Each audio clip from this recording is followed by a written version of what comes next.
Tu m'as pourri la vie en m'imposant tes désirs, tes ordres, tes lubies. Tu penses bien que je ne vais pas faire la même chose avec mon fils. Pour le meurtre symbolique de la mère, par exemple, je donne l'exemple d'un homme, je ne me souviens plus comment je l'ai nommé. Matteo. Matteo.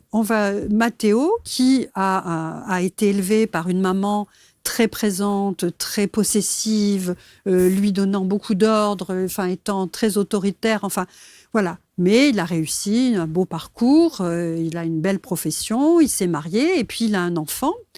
Et à ce moment-là, il commence à élever son enfant comme sa mère l'a élevé. Et il se rend compte qu'il lui impose des choses, et puis avec sa femme intervient pour lui signifier que quand même il y a quelque chose qui ne va pas, et lui réalise qu'il est en train de faire à son fils ce qu'il a détesté qu'on lui fasse.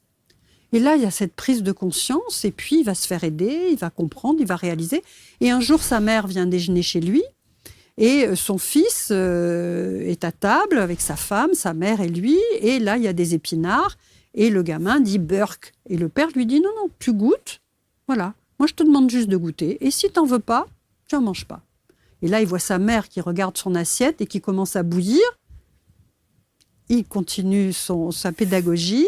Le gamin goûte, dit Burk, et il lui dit tu vois, tu as goûté, c'est très bien, tu n'en mangeras pas. Et là, la mère explose en disant mais que tu es lâche, alors c'est ton fils qui fait la loi, et c'est comme ça. Enfin, vraiment, elle se montre absolument exécrable et très énervée.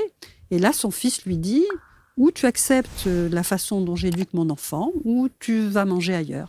Mais de façon très calme et très gentille. Et là, la mère se tait, et tout va bien. Sauf qu'il lui dit quand même, tu m'as pourri la vie en m'imposant tes désirs, tes ordres, tes lubies. Tu penses bien que je ne vais pas faire la même chose avec mon fils.